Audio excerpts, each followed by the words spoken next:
Bonjour Myriam Maestroni, Bonjour. ravie de vous recevoir. Alors Myriam, je vous ai fait venir parce que vous avez un parcours qui est vraiment très complet, c'est-à-dire que vous êtes une dirigeante accomplie d'abord par vos résultats, mais aussi par le parcours que vous avez eu, puisqu'en fait vous avez démarré en tant que salarié, après vos études, salarié dans deux ou trois sociétés, puis vous avez été dirigeante salariée toujours, puis vous avez innové en créant une plateforme, vous en direz un mot, qui a permis de développer justement l'accès à toutes les solutions d'économie d'énergie, au diagnostic dans la société dans laquelle vous étiez, c'était Primagaz, et puis finalement vous l'avez spin-offé en quelque sorte et vous avez racheté totalement finalement cette société. Économie d'énergie, son nom. Vous l'avez racheté entièrement entre 2011 et 2014, si je me souviens bien des dates. Vous l'avez développé, vous l'avez fait grandir, puis vous l'avez vendu. Donc un parcours vraiment complet. Et vous avez simultanément eu beaucoup d'autres choses, puisque vous avez créé une fondation qui s'appelle le 5T, dont on va parler. Et cette fondation, aujourd'hui, vous la présidez, donc ça fait partie. Puis vous êtes également auteur, conférencière, enfin bon, autrice. Donc vous avez beaucoup de cordes à votre arc. Mais je voudrais que vous nous expliquiez d'abord le cheminement que vous avez eu, donc, et les leviers qui vous ont permis de passer donc, de ce statut de salarié au statut d'entrepreneur à succès. Bien écoutez, déjà, il y a un fil conducteur qui est l'énergie. J'ai toujours été passionnée par l'énergie en me disant c'est au cœur de la société moderne et déjà très jeune. Ô combien C'est aujourd'hui. vrai, hein. Et donc déjà très jeune, à 24 ans, je me suis retrouvée dans une entreprise qui allait importer du pétrole et puis le revendre, les produits raffinés en Espagne où le marché se dérégulait. Et finalement, c'était le début. On me disait le 20e siècle, c'est le siècle du pétrole. Le 21e siècle sera celui du gaz. Et mon parcours était tout tracé. Et en 2004, j'arrive en France et on me dit oui, on perd des clients. Bon, c'est une longue histoire que je ne vais pas vous raconter aujourd'hui en détail, mais j'ai dit on va aider nos clients à consommer moins parce que j'avais compris que les choses étaient en train de changer. Cette décennie 2000-2010 a complètement changé la donne et a modifié les trajectoires que l'on imaginait. Et depuis, évidemment, ça se vérifie Vous de étiez plus en assez plus. visionnaire d'ailleurs. Assez visionnaire et d'ailleurs je dis souvent, on m'a pas pour autant reconnu comme quelqu'un qui portait l'innovation au moment où je l'ai créée, ça vient plus tard, hein, on ne vous reconnaît pas tout de suite là-dessus. Et par contre, je dois dire, je n'imaginais pas que les choses allaient aller aussi vite.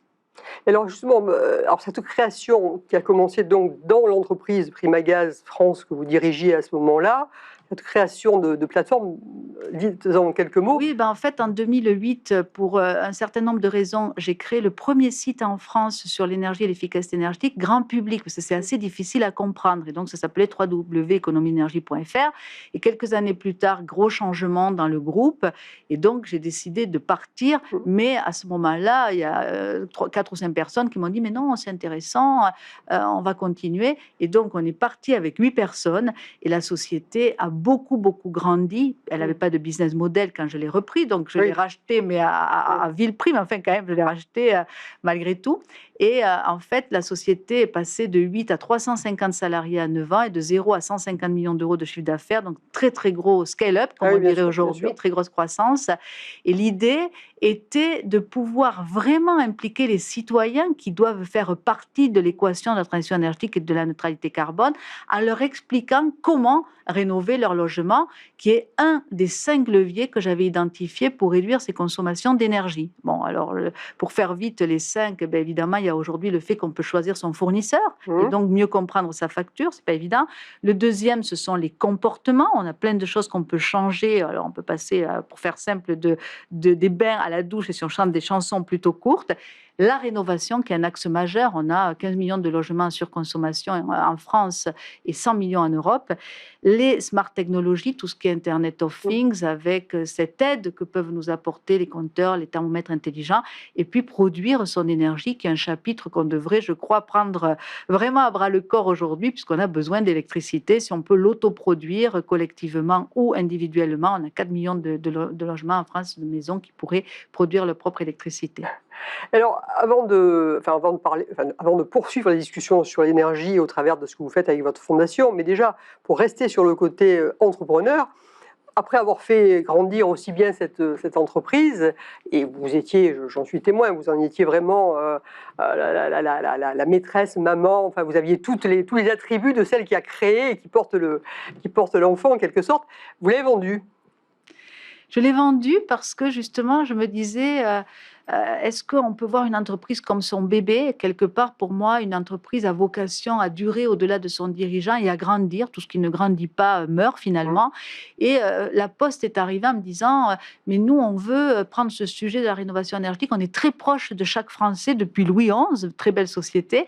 Et je me suis dit, c'est une opportunité fantastique à donner à cette entreprise qui drainait beaucoup de jeunes, beaucoup de talents.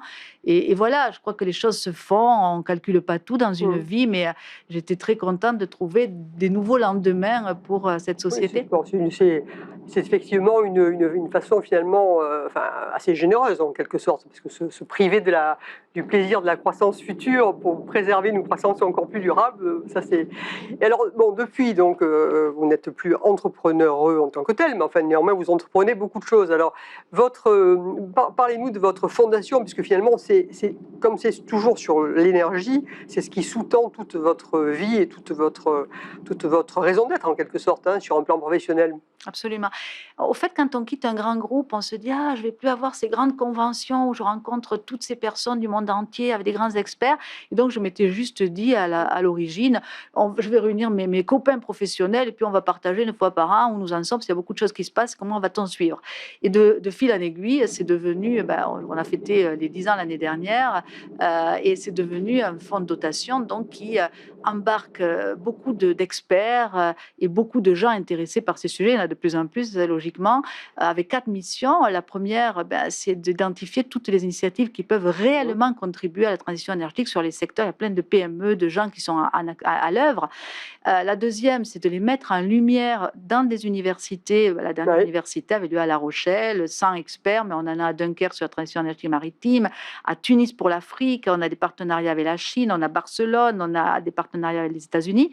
La troisième mission, c'est d'animer ce réseau avec des opérations spécifiques. Et la quatrième, d'ailleurs, je vais redevenir entrepreneur, la quatrième, c'est l'éducation pour sensibiliser le plus grand nombre de personnes possible, leur donner les moyens. Et la dernière initiative qu'on vient de lancer, je redeviens entrepreneur, ça s'appelle 100 leaders pour la planète, avec cette idée qu'il faut avoir une approche globale de la transition énergétique. Il s'agit de se débarrasser des énergies fossiles, de promouvoir évidemment les énergies renouvelables, le stockage, la mobilité durable, et puis peut-être aussi de retirer du CO2 de l'atmosphère avec des technologies un peu plus de pointe. Donc on a besoin de tout ça et en même temps.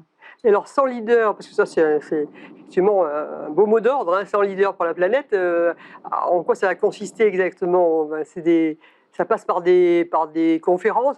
Comment ça va se formaliser? C'est une plateforme d'éducation. On a identifié des leaders. Alors, un leader, on le définit comment? C'est quelqu'un qui a un domaine d'expertise, mais qui en même temps s'engage à continuer à apprendre de ses pairs.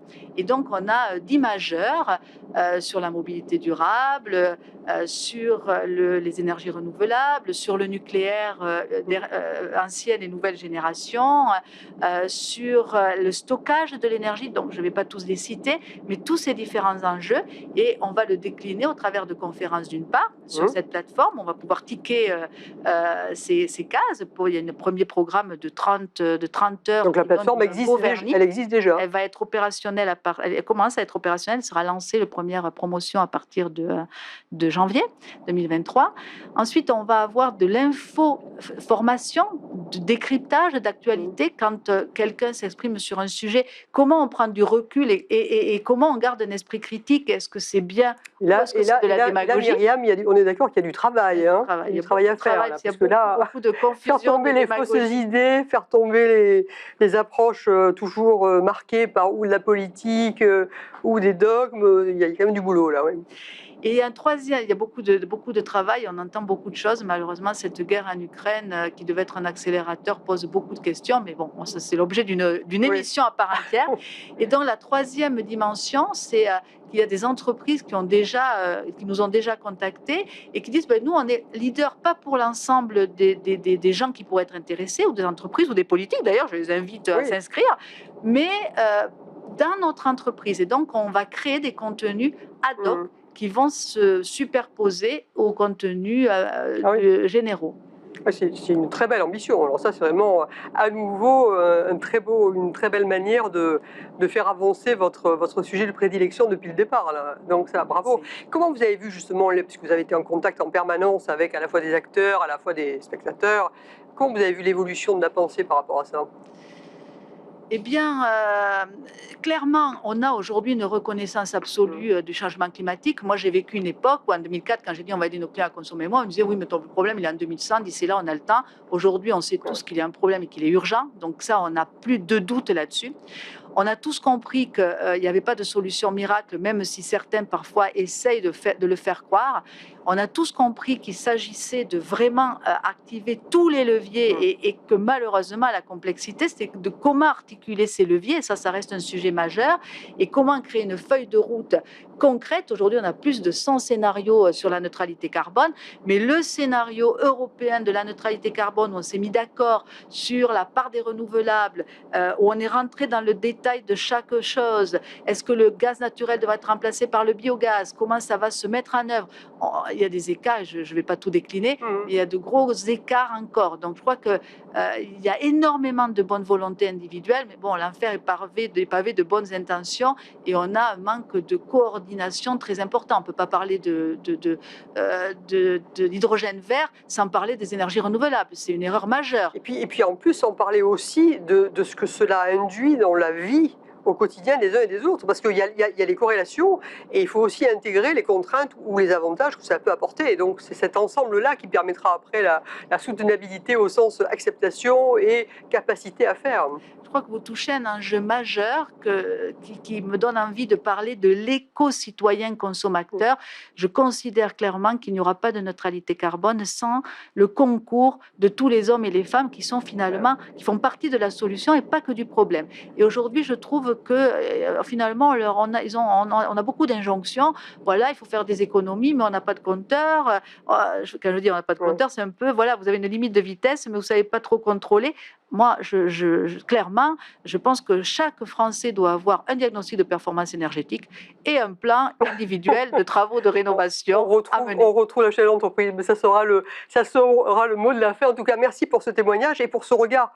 Bon, somme toute positif, parce que ça nous donne envie de continuer. Donc, il y a cet espoir dans la continuité. L'économie Merci beaucoup, Myriam. Bon, écoutez, nous sommes arrivés au terme de notre émission. Alors, on a pu mesurer ensemble la foi et l'énergie, sans mauvais jeu de mots, de nos trois intervenants.